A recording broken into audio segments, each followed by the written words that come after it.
합독하겠습니다. 예레미야서 16장 1절부터 9절까지. 여호와의 말씀이 또 내게 임하여 이르시되 너는 이 땅에서 아내를 맞이하지 말며 자녀를 두지 말지니라.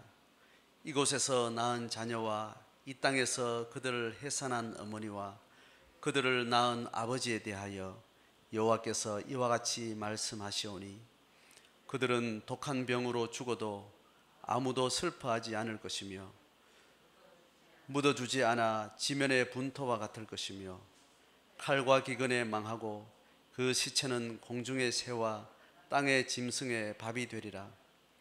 여호와께서 이와 같이 말씀하시되 초상집에 들어가지 말라. 가서 통곡하지 말며 그들을 위하여 애곡하지 말라. 내가 이 백성에게서 나의 평강을 빼앗으며 인자와 사랑을 제함이라. 여호와의 말씀이니라. 큰 자든지 작은 자든지 이 땅에서 죽으리니 그들이 매장되지 못할 것이며 그들을 위하여 애곡하는 자도 없겠고 자기 몸을 베거나 머리털을 미는 자도 없을 것이며 그 죽은 자로 말미암아 슬퍼하는 자와 떡을 떼며 위로하는 자가 없을 것이며 그들의 아버지나 어머니의 상사를 위하여 위로의 잔을 그들에게 마시게 할 자가 없으리라. 너는 잔치집에 들어가서 그들과 함께 앉아 먹거나 마시지 말라. 만군의 여호와 이스라엘의 하나님께서 이와 같이 말씀하시니라. 보라, 기뻐하는 소리와 즐거워하는 소리와 신랑의 소리와 신부의 소리를 내가 너의 목전 너의 시대에 이곳에서 끊어지게 하리라. 아멘.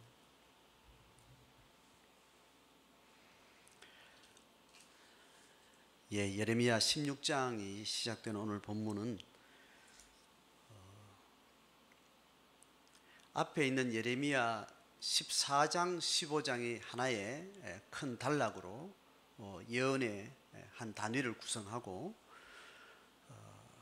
또 그 다음 단락으로 예레미야 16장, 17장 두 장이 또 하나의 예언의 한 단위가 됩니다. 그래서 오늘 16장에 시작되는 초두의 한 단락 9절까지 보게 되는데 오늘 이 단락의 내용은 하나님의 금지 명령을 세 가지를 소개를 해요. 예레미야에게 너는 이것 하지 말라, 이것 하지 말라, 이것 하지 말라고 세 가지를 오늘 설명을 합니다. 그래서 2절부터 4절까지 아내를 맞이하지 말고 자녀를 두지 말라. 이제 결혼하고 아이를 낳는 대를 이어가는 이 결혼과 자녀를 낳는 이거를 하지 마라. 그리고 5절부터 7절까지는 초상집에 들어가서 통곡하거나 애곡하거나 하지 마라. 그리고 세 번째 단락은 8절과 9절에 잔치집에 가서 함께 먹거나 마시거나 잔치집에 흥겨운 그 자리에 가지 마라. 이 세 가지를 얘기를 합니다. 자, 요 세 가지 금령이라는 금지 명령이라는 요 독특한 주제, 이 주제가 우리한테 잘 정리가 되는 게 필요하고 또 예레미야 개인에게 어떤 분명한 목적을 가지고 이걸 하라 마라 이렇게 뭔가를 행위를 하나님께서 이렇게 요구하는 상황이 이제 오늘 소개되는 거죠. 앞에 본문에 이 비슷한 하나님이 예레미야에게 명령한 게 있습니다. 배로 된 허리띠를 네가 사가지고 저 강가에 가서 땅에 묻어두라. 이제 그 이야기를 우리가 이제 기억이 나겠죠, 그죠? 하나님이 예레미야를 통해서 어떤 예언 사역을 쭉 해나가는 중에 언어로 말로 전해라, 선포해라, 또 이렇게 위로하기도 하고 이제 이렇게 주로 언어를 통해서 하나님으로부터 영감을 듣고 백성들에게 전하고 또 백성들의 반응을 가지고 하나님 앞에 기도하고, 이게 거의 대부분의 예언사에게 준데, 그들의 어떤 행위를 통해서 어떤 상징적인 시청각적인 어떤 이미지를 가지고 하나님의 뜻을 설명하는 이제 그런 형태가 나오는 거죠. 이런 걸 가지고 행위 예언이라 이렇게 이야기합니다. 우리가 잘 아는 호세아서에 보면 호세아가 창기와 결혼을 하게 해요, 하나님이. 그래서 결혼의 자격이 안 되는, 결혼을 했다 하더라도 결혼을 파기해야 될 신부의 자격 요건이 절대 불가한 그 신부를 데리고 와서 결혼을 하라는 이제 명령을 하게 되는 거죠. 이제 그걸 통해서, 호세아를 통해서 하나님이 이스라엘 백성과 하나님 사이에 영적 혼인 관계, 신부와 신랑의 그런 관계성을 설명하려고 하는 이제 그런 것들이 있는 거예요.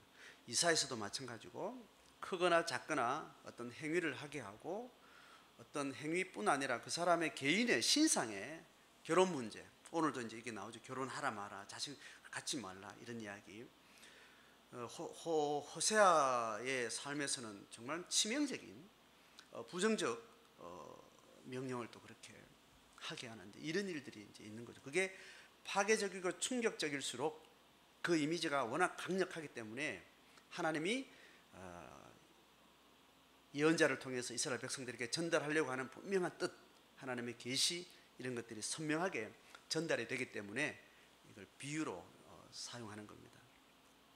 자, 그래서 오늘 예레미야에게 결혼하지 말라, 잔치집, 조상집에 다니지 마라. 그러니까 인간의 삶에서 결정적으로 없을 수도 없고 반드시 있어야만 인간의 존재 의미, 또 대를 이어가서 생물학적으로 대를 이어서 시간을 역사적인 흐름을 통해서 하나님이 그의 백성과 만나는데, 그런 것들을 하지 못하게 하는, 그리고 초상집, 잔치집은 인간의 모든 희노애락, 생로병사, 인간의 삶의 가장 저변에 중요한 어떤 사건들을 잔치로 담아내고 또 슬픔으로 담아내고, 이제 이런 것들에 대해서 다 올 스톱하게 하는 이런 일을 이제 하게 되는 거죠. 그래서 오늘 그 내용을 보기 전에, 이렇게 하나님이 예언자를 통해서 어떤 금지 명령, 또 혹은 성경의 다른 방식으로 실행 명령, 뭐 이런 것이 있는 겁니다. 자, 여기서 우리가 초점을 가져야 될 것은 뭐냐 하면, 일반 사람들이, 하나님을 모르는 일반 사람들이 살아가면서 당연하게 하는 것들, 당연히 하면서 살아가는 것들, 또 당연히 하지 않고 살아가는 것들, 가한 어떤 행위가 있고 불가한 행위가 일반론적으로 하나님 없이 살아가는 인간의 일반 은총 영역에서 그런 삶이 있는데, 유독 하나님의 백성에게, 하나님의 소명을 듣는 자들에게 하나님 그들에게 많은 사람이 그걸 하는 중인데 너는 그걸 하지 마라라고 유독 요구하는 것이 있어요. 또 일반 사람들은 하지 않는데 너는 이것을 하라라고 요구하는 어떤 실행 내용들이 있는 거예요. 그러니까 이런 예들은 성경에 아주 다양하게 있는데, 하나님 앞에 신앙으로 살아가는 사람에게는 하나님 앞에 부름을 받아서 세상에 보냄받은 자로서 하나님의 백성으로 살아가면서 세상에서 어떤 방식으로 살아가는 어떤 삶의 구체적인 대명제가 있고 대소명이 있고, 또 구체적인 각자의 소명의 영역에서 이런 삶의 특징들이 전반적으로 있는 거죠.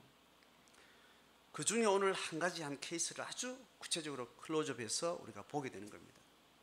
일반적으로 모든 하나님의 사람은, 특히 삼경륜 시대에 모든 개인은 하나님 앞에 특별한 소명으로 부름을 받아서 또 특별한 소명으로 세상에 보냄받은 자의 제자로서, 하나님의 백성으로서, 성도로서 살아가면서 이런 삶에 함구하지 않음, 성경 전체적인 용어로 말하면 구별된 삶에 있어서 구체적인 내용으로 들어갈 때 사람들이 안 하는 것을 하는 것, 사람들이 하는 것을 안 하는 것, 이런 방식으로 구별된 삶을 살게 됩니다.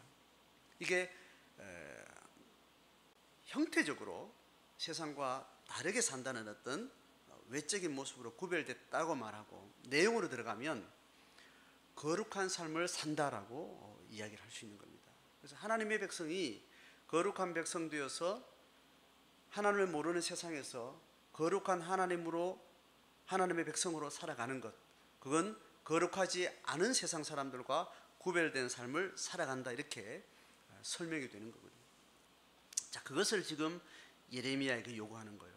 그래서 구약 시대에 예레미야 개인에게 요구하는 것은 좀 더 한꺼풀 더 동심어를 더 확장하면 이스라엘 백성들에게 구별된 삶을 요구하는 거죠. 그리고 지금 삼경륜 시대에 모든 하나님의 백성들, 신앙을 고백하는 자들, 예수를 따르는 자들, 하나님의 은총을 받은 자들은 모든 삶의 영역에서 구별된 삶, 거룩한 삶에 대한 요청을 받게 되는 겁니다. 그 현장이 시기적으로, 공간적으로 각자에게 다양하게 있지만 이 기본 원칙을 우리가 주목하게 되는 겁니다. 자, 그래서 예레미야가 지금 겪는 이 상황은 지금 삼경륜 시대에, 오늘 신약 시대에 성도로 살아가는 우리에게도 이 부르심의 원칙, 이런 원리가 우리에게 있는 거죠. 자, 그것을 오늘 이제 보겠습니다. 자, 첫째 명령부터 이제 들어갈 때 이제 하나님이 예레미야에게 하는 몇 가지 단서가 있어요. 그게 뭐냐면 2절입니다. 2절 초에 너는, 이렇게 이야기해요. 여기서 지금 내용은 너는 예레미야죠. 하나님이 주목해서 하나님 앞에 하나님 음성을 듣고 하나님 음성에 귀를 기울이고 그에 순종할 수 있는 한 인격체인 예레미야에게, 예레미야 개인의 소명으로서 이스라엘 백성들의 역사 속에 공동체 전체가 하나님 앞에 당면한 어떤 시간들을 살아가면서 하나님 거기에 예레미야 개인을 통해서 하시는 일이 있는 거죠. 그래서 예레미야를 통해서 너라고 주목해서 부르는 겁니다. 이 금지 명령, 또 실행 명령, 다르게 살아는, 구별되게 살라는 하나님의 명령에 음성을 듣는 자들은 하나님 앞에 소명받은 자가 되는 겁니다. 오늘날로 말하면 개인의 은혜 속에 하나님 앞에 신앙 고백을 한 자는 하나님께서 너라고 개인적으로 1인칭으로 불러서, 2인칭으로 불러서 하나님께서 이런 명령을 주시고 소명을 주시는 겁니다. 자, 그 다음에 두 번째는 뭐냐 하면 이 땅에서라고 해요. 자, 이 땅에서는 1차적으로는 지금 예레미야 이 시대의 지금 이 1차적인 의미는 가나안 땅을 이야기하는 겁니다. 이 예레미야가 이 땅에서라는 말은 가나안 땅을 이야기하고 팔레스타인 이스라엘 백성들의 그 땅을 이야기하는 거고, 이거는 영적으로 하나님이 그의 백성들을 언약 백성으로 불러서 하나님의 언약 백성의 거룩한 삶을 살 수 있도록 기독교적 세계관으로, 하나님 나라의 가치관으로 이방 사람들과 다른 삶의 총체적 원리 속에 살아갈 수 있도록 하나님께서 계시적인 어떤 시청각적인 한 테이블을 마련해서 가나안 땅이라는 그 특정한 지역 안에서 하나님이 하나님의 명령을 따라 사는 사람의 삶을 열어놓았기 때문에 이 땅에서라는 것은 신앙 고백을 한 자가 그 신앙 고백을 통해서 하나님 앞에 삶을 부여받은 어떤 영역을 이야기하는 겁니다. 이건 이스라엘 공동체 전체는 가나안 땅을 이야기하고, 이스라엘 백성 중에 예레미야나 특정한 이스라엘 백성들 중에 한 개인은 그들이 한 국가로서 하나님의 백성으로서 신앙적 삶을 사는 가나안 땅이라는 영역을 이야기하고, 여기는 영적으로는 하나님과 회막을 통해서 안식일에 하나님과 예배하며 하나님과 만나는 이 회막을 중심으로 한 이 이스라엘 공동체 전체의 삶 전체 영역을 이야기를 하는 겁니다.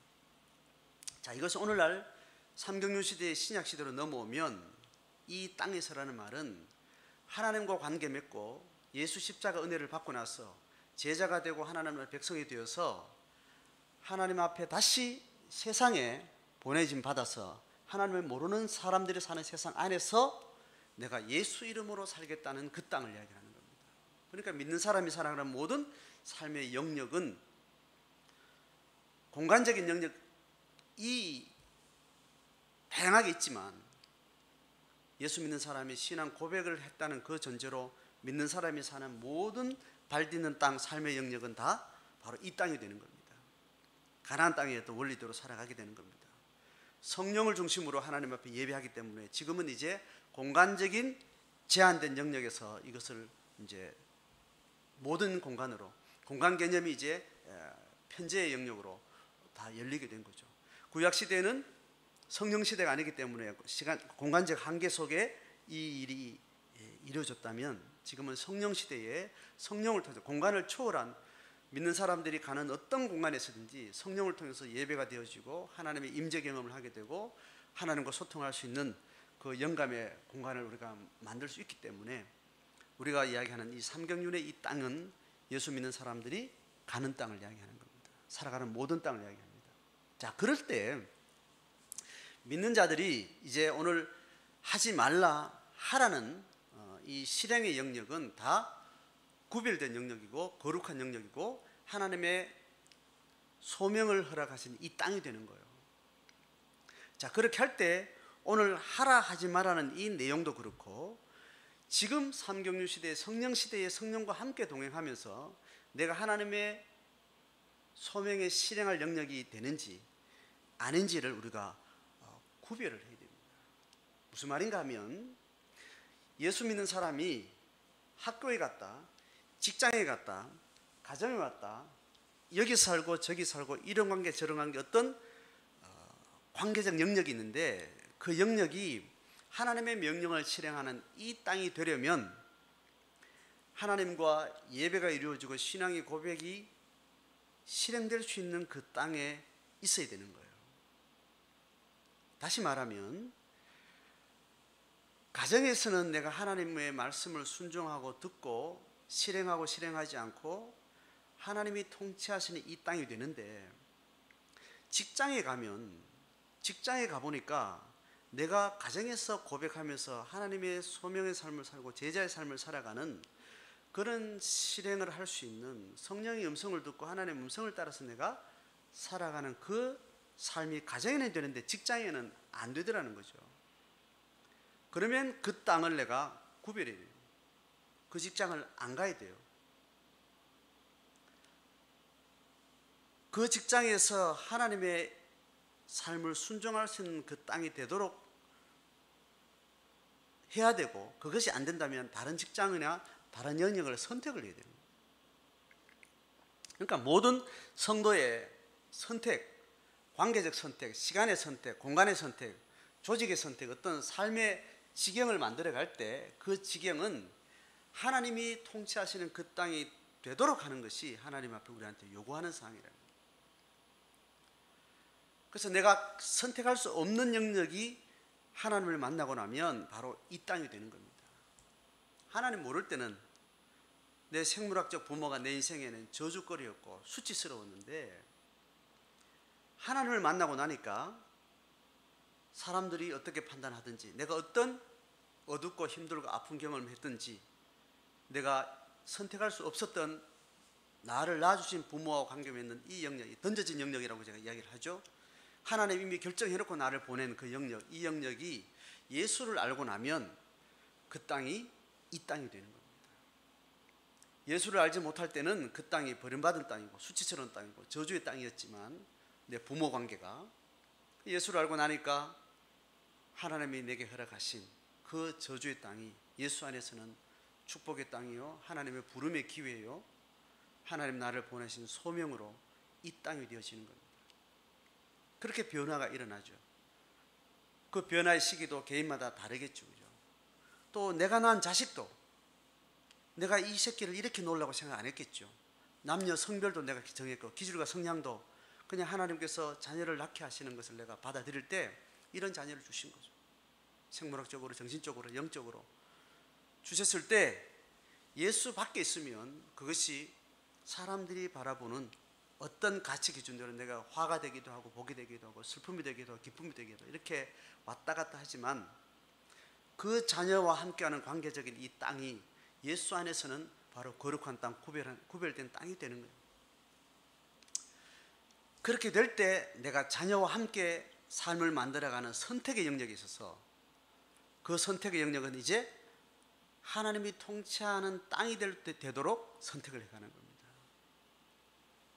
내가 아이를 이 학교를 보내야 될지 저 학교를 보내야 될지 이렇게 관계 맺어야 될지 저렇게 관계 맺어야 될지 애한테 뭘 요구할지 애를 통해서 뭘 소통할지 하나님이 통치하시는 이 땅이 되는 것이 자녀 자체가 하나님 앞에 이 땅 된 사람들에게 계속해서 그 선택의 기회에서는 하나님께서 선택을 잘 하도록 우리에게 요구를 하시는 겁니다.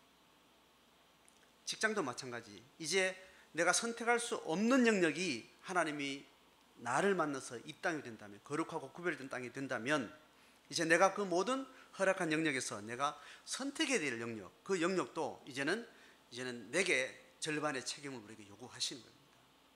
이 땅이 되는 직장생활을 하도록, 이 땅이 되는 결혼생활을 할 수 있도록, 하나님의 통치하시는 가정이 될 수 있도록 배우자를 만나고 가정을 꾸려나가고, 하나님이 통치하시는 재정의 삶이 될 수 있도록 수입과 지출의 양과 선택의 기회들에 대해서 하나님의 분별하고 이제 그렇게 이 땅이 되도록 살아가는 거예요.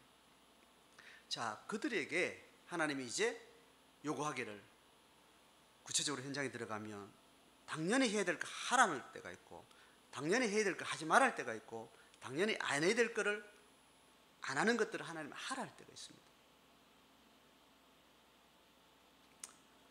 같은 대상을 두고도 성경은 하라 할 때가 있고 하지 말아 할 때가 있습니다. 그러니까 성경을 어떤 행위를 가르치는 윤리 덕목으로서의 어떤 계율로 성경을 자꾸 읽기 시작할 때 이게 굉장히 헷갈리는 겁니다. 하나님이 인격적인 하나님이고 살아계신 하나님이고 모든 삶에 다양한 방식으로 하나님이 역사하시고 일하시기 때문에 같은 대상을 두고도 다양한 명령을 하시는 거예요. 부모를 섬기지 않으면 그 사람은 저 밖에 내가지고 버려라, 돌로 쳐라, 죽여라, 이렇게 명령하는 내용 성경이 있고요. 하나님을 제대로 따르려면 부모를 버려야 된다, 이렇게 말하는 경우도 있는 겁니다. 그러니까 성경은 전체적으로 제자와 하나님 나라의 백성을 살아갈 때 이 양극단을 계속 같이 이야기를 합니다. 그걸 우리가 전체적으로 하나님과 함께 살아간다, 하나님과 함께 살아간다, 이 세상을 살아간다 할 때 이 양쪽 극단에 대한 통찰이 우리에게 필요해요. 제가 매번 성경을 해석하고 삶에 대한 적용을 이야기할 때 이 신학적 원리들을 계속 강조를 매번 합니다. 우리를 세상에서 나그네라고 이야기를 했고 우리를 또 세상에서 청지기라고 이야기해요. 이 두 극단의 이야기는 논리적으로 충돌이 일어나요. 부모를 사랑하고 네가 철저히 책임져라, 이렇게 이야기를 해놓고 부모를 버리지 않으면 하나님을 따를 수 없다, 이렇게 이야기를 하는 겁니다. 이 두 가지는 그 논리적 자체를 보면 충돌이 일어나요. 이 두 가지가 같이 합치가 안 돼요. 그런데 이 두 가지가 다 되어져야만 우리가 하나님 앞에 바른 신앙의 삶을 살아낼 수 있는 겁니다. 부모를 버리지 않으면 부모를 진짜 사랑할 수 없어요. 부모를 사랑하기 때문에 우리는 육신의 부모의 어떤 계율들을 버려야 되는 거예요. 하나님의 청지기가 되기 위해서 우리는 하나님 앞에 나그네처럼 살아야 돼요. 나그네 길을 잘 가기 위해서 우리는 하나님 앞에 청지기로 사는 삶을 같이 또 살아야 돼요. 이 두 가지가 동시에 믿는 자들에게는 하나님의 통치 영역이신 두 가지가 함께 어우러집니다. 그래서 내가 자녀를 정말 잘 키우려면 끊임없이 자녀를 버리는 싸움을 해야 됩니다. 끊임없이 자녀를 잘 버려야 자녀를 정말 제대로 사랑할 수 있습니다. 세상 사람들은 반대예요. 자녀를 지극하게 사랑하기 때문에 자식을 버리게 되는 거예요. 이 두 가지가 다 악한 상황으로 순환이 있다면 믿는 자들에게는 선한 상황으로 이게 순환이 있습니다. 그래서 자식을 지극히 사랑하는 그 사랑 때문에 자식을 죽이게 되고 자식을 독을 먹이게 되고 자식에게 아픔을 주고, 이게 하나님 없이 살아가는 사람들이 자녀를 대하는 방식이라면 우리는 하나님의 생명관계 안에 들어가면 인륜적인 자식 사랑은 철저하게 버리고 하나님 우리에게 맺은 생명 사랑의 아가페의 사랑으로 하나님이 주신 그 생명의 사랑으로 자녀를 진정하게 사랑할 수 있는 그런 차원의 삶을 살아가게 되는 겁니다. 자, 오늘 우리에게도 우리가 하나님의 이름으로 산다는 것은, 신앙으로 산다는 것은 하나님의 통치의 땅에서 사는 거예요.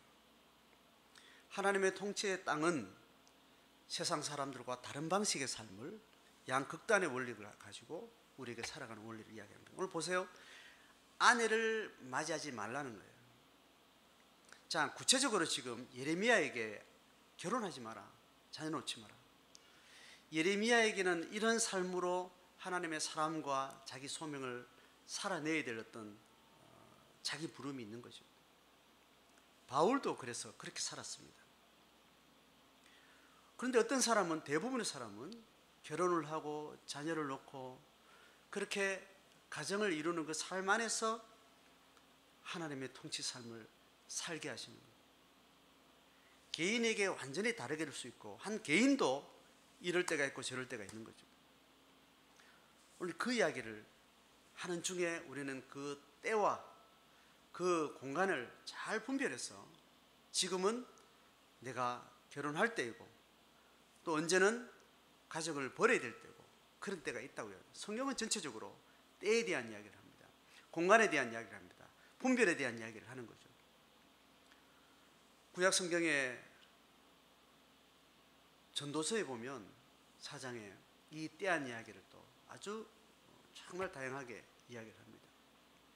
품을 때가 있고 버릴 때가 있고, 잔치집에 갈 때가 있고 초상집에 갈 때가 있고, 세울 때가 있고 무너뜨릴 때가 있고, 하나님과 함께하는 삶을 총체적으로 살아가면서 우리가 지금은 무너뜨릴 때인지 혹은 세울 때인지 만날 때인지 헤어질 때인지, 하나님이 운행하시는 인간 세상의 모든 역사 운행은 다 그 때를 통해서, 목적은 뭐냐 하면 믿는 자는 믿는 자의 삶을, 신앙 고백을 드러내기 위해서 그런 때를 따라서 이러기도 하고 저러기도 하고, 또 하나님의 역사를 이렇게 내리막으로 운영했다가 오르막으로 운영했다가 다양한 흐름을 통해서 결국은 하나님의 구원 역사, 하나님의 하나님됨을 드러내기 위해서 이 땅을 가만두지 않는다 그러잖아요. 계속 흔든다 그러잖아요. 흔들 때가 있고 하나님께서 또 회복시킬 때가 있고, 그것을 통해서 믿는 자들은 끊임없이 하나님 앞에 정결의 훈련을 해나가고, 또 세상 사람들은 환난의 때를 통해서 그 영혼의 끝, 벼랑 끝을 만나게 되고, 그 벼랑 끝에서 다시 하나님의 신적 소명을, 하나님의 사랑을 또 만나게 되고, 그런 하나님의 역사들을 통해서 그렇게 하나님의 계시들은 완성되어 가는 거죠. 자, 그런 의미에서 오늘 예레미야 이 부정명령은 오늘 우리에게 신앙 안에 있기 때문에, 하나님이 나를 부르셨기 때문에 부정명령이나 긍정명령이나 그것이 세상 사람들과 구별된 거룩한 삶으로서의 어떤 행위들이 구체적으로 우리 가운데 있게 되는 겁니다. 그래서 세상 사람들은 대체로 내적 원리보다는 외적 원리 속에 모든 가치들을 부여를 하게 되어 있어요. 생명을 떠난 사람들은, 생명을 떠난 어떤 영역들은 대부분 외적인 어떤 틀을 통해서 어떤 가치를 담습니다. 그런데 생명은 외적인 틀 이 너머에 내적인 흐름들이 있습니다. 그것을 따라서 생명은 살아 움직이는 거예요. 모든 생물학적인, 영적인, 정신적인 생명의 모든 살아나는 원리는 하나님 안에서 일어나는 생명의 원리 흐름 속에 살 때 우리는 외적인 흐름 이면에 내적인 흐름을 통해서 그 길을 따라서 살아가게 되는 거예요. 그러니 믿지 않는 사람들은 항상 충돌이 일어나게 됩니다. 하나님과 함께 사는 사람들은 믿지 않는 사람은 충돌이 일어날 때가 있는가 하면 또 그것이 또 화합하는 때가 있고, 그런 때들을 우리는 잘 주목하면서 살아가게 되는 거죠. 자, 그래서 오늘 아내를 맞이하지 말고 자녀를 두지 말라.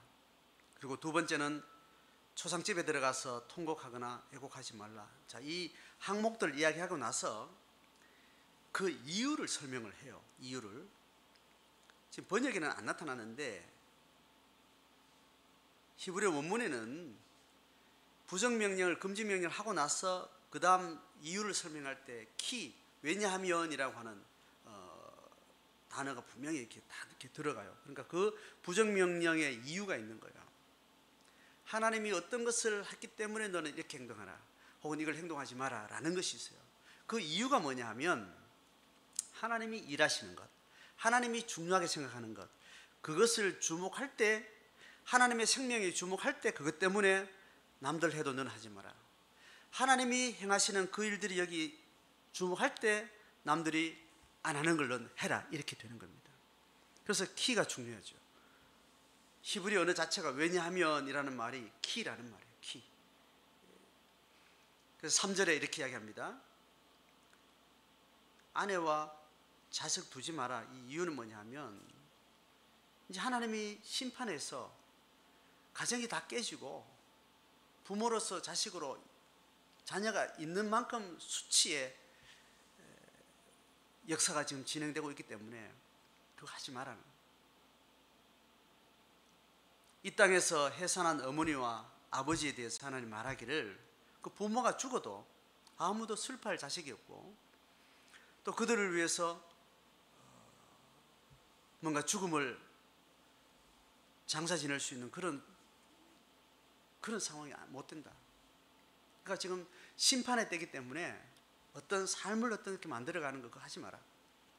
지금 심판의 때인 것을 하나님께서 그에게 계속 말하고 있기 때문에 심판의 때에 심판에 맞는 삶을 살아라는 이야기를 하는 거죠. 5절에 있는 초상집에 가지 말라는 것도 마찬가지입니다. 자, 너는 초상집에 가서 통곡하지 말고 애곡하지 말라. 왜냐하면 내가 이 백성에게 평강을 빼앗아간다. 이게 샬롬이거든요. 그리고 인자와 사랑을 내가 제했다. 여기서 지금 이 문맥이 중요한 것은 뭐냐면 샬롬, 평강에 대한 거죠. 인자는 헤세드라는 말이고 사랑이라는 말은 이 원어적으로 이스라엘 백성들의 구약의 계시 흐름 속에서 이 단어는 끊임없이 그의 언약 백성들과의 긍정적인 하나님의 중요한 신학적 용어예요. 그럼 여기 지금 저주한다, 다양한 어떤 표현이 있지만 이 단어를 쓰는 것은 굉장히 충격적인 이야기입니다. 이스라엘 백성들의 하나님과 관계 맺은 역사에서는 이 샬롬, 헤세드, 이거는 하나님과 그의 백성 간의 중요한 관계였던 용어예요. 그런데 그 백성들을 향해서 하나님이 내가 샬롬을 빼앗아 간다는 거예요. 샬롬을 내가 없애버리겠다. 헤세드를 내가 더 이상 내가 사용하지 않겠다. 사랑으로 관계 맺는 것을 내가 끝내버리겠다. 자, 이 이야기를 하는 겁니다. 지금 하나님이 이스라엘 백성들하고 관계 맺은 궁극적인 목적은 샬롬을 완성하는 거거든요. 헤세드를 확장하고 끝까지 역사 속에 실행하는 거거든요. 그런데 이스라엘 백성들이 지금 그 계시 역사 속에 하나님을 떠난 이 이유로 인해서 저주와 이 심판의 때를 맞이해서 하나님이 구체적으로 그들에게 평강을 없애버리고 인자와 사랑을 제하겠다, 이렇게 말한 것은 긴 하나님의 역사 속에 아주 짧은 구체적인 단기적인 어떤 사건인 거예요.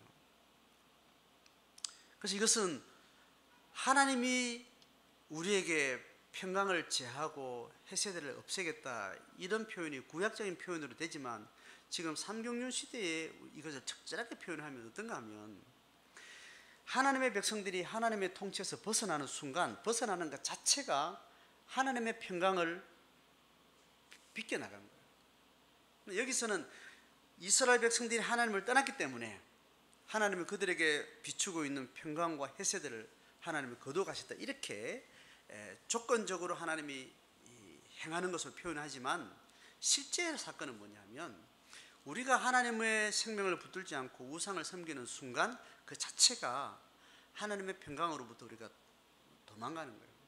하나님의 헤세드의 그늘 아래 우리가 비껴나게 되는 거예요. 그것이 실제적인 현상입니다. 우리가 돈을 추구하고 우상을 따라가고 세상의 어떤 것을 집착하는 순간 하나님이 계속 비추고 있는 이 평강의 빛을 우리는 뒤로 하고 다른 것을 붙들게 되는 거예요. 머릿속의 의식은 하나님이 주시는 평강과 함께 돈도 취하고 싶고 내 욕망도 구하고 싶고 이렇게 의식은 돌아가지만 실제로는 그것을 붙드는 순간 하나님의 평강과 헤세드로부터 우리는 벗어나게 되는 줄 우리는 모르고 착각하고 또 그렇게 행하게 된다는 거죠. 자, 그렇게 우리는 이것을 경험하게 됩니다. 자, 8절에 잔치집에 들어가서 먹거나 마시거나 하지 마라. 그래서 우리가 어떤 일반론적으로 제자로서 살아갈 때 하나님 앞에 소명으로서 아까 이야기한 내가 이 땅의 삶을 사느냐 저 땅의 삶을 사느냐 할 때 여러분 우리가 실제 속에서 관계 맺을 때 누구의 잔치집이 있는 거예요. 또 친척의 초상집이 있는 거예요. 똑같은 잔치집을 우리가 두고 있을 때 이 집에는 내가 그 잔치집이 들어갈 때는 내가 가지 말아야 될 때가 있는가 하면 어떤 잔치집에는 내가 가야 될 때가 있어요. 같은 한 개인의 삶의 영역 안에서 관계 맺은 어떤 영역 가운데 시기적인 어떤 차이를 두고 어떤 잔치집은 가야 될 때가 있고 어떤 잔치집은 가지 말아야 될 때가 있고 어떤 조상집은 가야 될 때가 있고 어떤 조상집은 안 가야 될 때가 있고 이런 것이 있는 거예요. 그 차이는 뭐라고 제가 아까 설명한 것처럼 이 땅이 실행될 수 있는 거냐 이 땅이 실행되는 곳이냐 라는 것에 의해서 이것은 차별이 있어야 됩니다. 그래서 내가 신앙 안에서 내가 어떤 삶을 살아갈 때 많은 사람들과 관계 맺을 때 보냄받은 삶으로서 내가 자격을 가지고 하나님의 통치의 이 땅의 흐름 속에서 내가 생각할 때 이 잔치집은 가야 될 것인지 말아야 될 것인지 선택을 하십니다.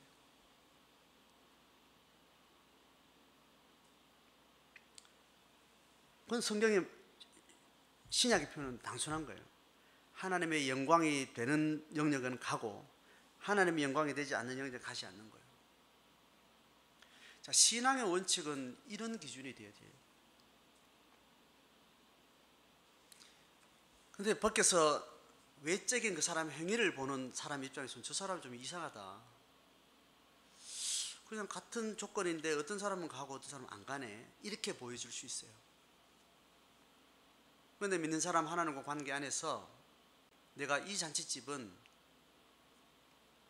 가는 동기도 그렇고 나를 맞이하는 그쪽도 그렇고 하나님이 통치하시는 어떤 그런 흐름 속에 있지 않다면 안 가는 게 맞는 거죠. 어떤 초상집은 초상을 당한 사람이 있고 내 어떤 그런 마음의 태도와 그 사람과 맺은 관계의 흐름 속에서 하나님이 통치하시는 그 이 땅의 개념이 흐름이 있다면 가는 거죠. 이 구별이 분명히 됩니다. 그건 아무도 외적으로 명확하게 분류가 되는 것이 아닌데 내면 안에서 하나님과 관계 안에서 아는 겁니다. 이 흐름이 있어야 됩니다. 그래서 갈 곳과 가지 않을 곳을 구별하고 내가 가는 곳은 다 하나님이 영감을 따라서 섬김을 따라서 하나님의 통치의 평안의 마음으로 가는 것이 돼요. 이것을 어길 때 어떤 일이 생기는가 하면 내가 그 잔치집에 가고 초상집에 간 이유로 인해서 내 안에 어둠이 들어와요. 하나님의 통치하시는 어떤 흐름이 아닌 상태에서 내가 축의금을 가지고 내가 가잖아요. 그러면 그 축의금은 그냥 섬기고 축하하고 축복하는 것으로 끝나지 않습니다. 예를 들면 그 다음에 그 사람도 축의금 들고 그 사람이 내한테 와야 되는 그런 어둠의 계율이 내 안에 들어오게 되어 있습니다. 그런 일이 많죠. 우리가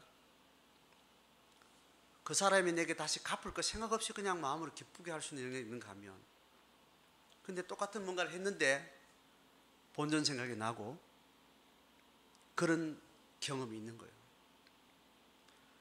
그래서 그 흐름으로 잘 분별하지 못하면 섬기러 갔다가 상처받고 돌아오고 가서 속상해서 돌아오고 가서 우상의 자극을 받고 돌아오고 이런 일이 있는 겁니다. 믿는 자들은 이것을 소중하게 하셔야 돼요. 무조건 다니면서 좋은 일을 많이 하고 다니는 것, 그것이 결코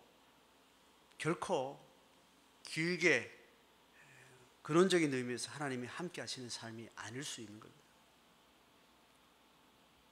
내가 영적인 에너지와 영적인 부르심이었던 분명한 자기 자리를, 양을 잘 알아서 내 삶의 지경을 만들어가게 되는 겁니다. 그래서 그 사람의 동선이, 그 사람의 관계선의 어떤 지경이 형성되는 겁니다. 그 지경, 그 사람의 지경 안에서는 하나님의 통치가 끊임없이 유지가 되는 겁니다. 하나님의 통치 영역이, 내 영적 생명이 잘 살아있는 삶의 영역을 밖에 나가는 것도 철저하게 자기를 단속하는 거예요. 개인에 따라서 좁을 수도 있고 넓을 수도 있지만 그것이 중요하지 않습니다. 하나님 허락한 지경이 있어요.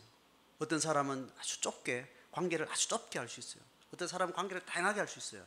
문제는 그 관계 맺고 움직이는 내 관계적 동선, 내 시간의 동선, 내 어떤 재정의 어떤 그런 흐름의 영역이 하나님이 통치하시는 영역 안에 머물러 있느냐라는 거예요. 이것이 크든 적든 그것이 온전히 지경이 잘 정리가 될 때 하나님 그 지경을 통해서 하나님이 끊임없이 하나님의 일들을 하게 하시고 하나님의 역사를 만들어 가시고 하나님이 일하시는 것을 우리가 보게 되는 겁니다. 그래서 그 지경이 넘어가는 선이라면 가족이라도 끊으라는 거예요. 그 지경이 확장되는 곳이라면 원수 맺은 사람하고도 가라는 거예요. 네가 목숨을 내어놓아야 될 장소라도 거기는 가라고 이야기하는 거예요. 그래서 어떤 때는 하나님이 철저히 버려라고 이야기하고 철저히 네가 평생 책임지라고 이야기하고 이런 반대급부들이 우리 속에 있는 겁니다. 우리 일상을 하나님 앞에 신앙으로 산다 할 때는 이 흐름을 쫓는 겁니다. 이 흐름을 구별하는 겁니다. 이 흐름을 잘 관찰하는 겁니다. 그래서 내 삶의 영역이 하나님과 함께하는 삶이라 할 때는 바로 이것을 이야기합니다. 그 최전방에는 이런 일이 있는 겁니다. 할 거냐 말 거냐, 이것이 문제로다. 행동으로 마음이 확인되는 겁니다. 마음으로 확인되지 않는 행동은, 그 행동은 사단이 거둬갑니다. 우리가 신앙으로 산다 할 때는 구체적으로는 행동에서 결정나는 거예요. 행동에서 그 신앙 고백이 드러나는 거예요. 행동 자체가 하느냐 하지 않느냐 그게 문제가 아니에요. 했든지 안 했든지 그 행위 자체가 네 마음이 하나님 앞에 어떻게 점검되었느냐라는 것으로 그것이 두 가지가 합체가 될 때 그 영역이 하나님과 함께하는 이 땅이 되는 거예요. 우리는 이 싸움을 싸우지 않습니다.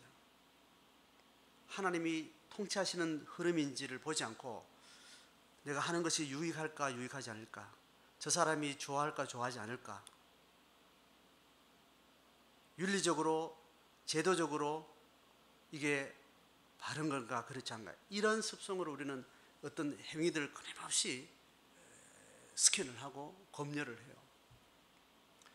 우리가 나눈다 할 때, 삶을 나눈다 할 때, 일상을 하나님께 살아간다 할 때, 마음으로 하나님의 통치 속에 살아간다 할 때 결국은 그 마음은 마음에서 끝나지 않고 모든 시공간을 살아가는 24시간 365일 전 시공간이 이러한 흐름 속에 다 연결되어 있다는 거예요. 이걸 얼마나 섬세하게 정교하게 구체적으로 우리가 치고 들어가느냐에 따라서 그 개인의 영감과 영성과 또 그걸 얼마나 깊게 교감하느냐에서 한 몸됨의 지체 간에 성도의 코이노니아가 있기도 하고 없기도 하고 그런 거죠. 왜 우리가 공동체의 삶으로 계속 지향하고 구체적인 일상으로 들어가고, 이 이야기는 뭐냐면 더 깊고 정교하게 구체적으로 들어가죠. 일주일에 한번 볼까 말까 하고 마음 나눔을 할까 말까, 큰 인생의 큰 사건을 그냥 정보 나누는 그 나눔의 수준에서는 결코 이 싸움을 함께 스크럼을 짜고 연대를 하고 영적으로 서로 견고하게 만들어가는 것은 불가능하기 때문에 그렇게 들어가는 겁니다. 또 그렇게 가까이 만나고 맨날 보고 같이 뭐라 해도 영적 싸움의 이 기본적인 이 전략이나 이 메커니즘을 함께 공유하지 않고 한들 그거는 그냥 세상 사람들이 하는 그냥 그렇게 하는 동아리 모임에 지나지 않는 거예요. 오늘 다시 한번 예레미야가 하나님께 금지 명령을 구체적으로 받습니다. 그것이 얼마나 치명적이든 얼마나 사람들이 알아주든 그게 중요하지 않고 하나님 앞에 구체적으로 이걸 하라 하지 말라는 것들이 믿는 자의 삶의 실제 속에 들어가면 늘 일어나는 사건입니다. 그 사건 속에 우리는 하나님 앞에 부름받은 너로서, 한 개인으로서, 그리고 하나님이 통치하는 이 땅에서 예수의 은혜 받은 자로서, 예수 복음의 풍성함을 내 마음 가운데 충분히 간직한 자로서 내 삶의 영역에 경계선들을, 삶의 동선을 만들어가는 그런 삶을 우리가 살게 되는 겁니다. 그래서 지금 하찮은 한 소시민처럼 살아가는 한 누구도 알아보지 않는 하나님만 하는 그냥 한 성도이든지, 이 역사 속에 수천 년 동안 거대한 믿음의 거장으로 지금 드러나고 예레미야든지 실제 속에 들어가면 다르지 않습니다. 똑같습니다. 하나님이 그 예레미야를 이렇게 사용하기 위해서 이렇게 글로 쓰고 이렇게 남겨서 하실 뿐이지, 이름 없이 우리는 한순간을 살고 하루를 살고 나만이 아는 삶의 영역에 혼자 그렇게 하나님 앞에 산다 하더라도 하나님 앞에서는 똑같이 카운트가 됩니다. 예레미야하고 다른 영웅도 아니고 우리도 가려졌다고 해서 그냥 개미처럼 잊혀지는 그런 존재가 아닌 믿음의 영웅처럼 예레미야처럼 하나님 앞에 부름받은 삶에서 너로서 부름받고 이 땅이라고 이야기하시는 하나님의 부름의 삶의 영역 안에서 내가 하나님 앞에 금지 명령을 수행하고 실행 명령을 수행하면서 그렇게 하나님 앞에 살아가게 됩니다. 거기에는 다 하나님이 이유가 있는 겁니다. 하나님이 하시는 역사를 보고 하나님의 흐름들을 잘 받고 이 키가 내 가운데 들어올 때 그것이 기준이 되어서 할지 말지 성령의 음성을 듣게 되는 거죠.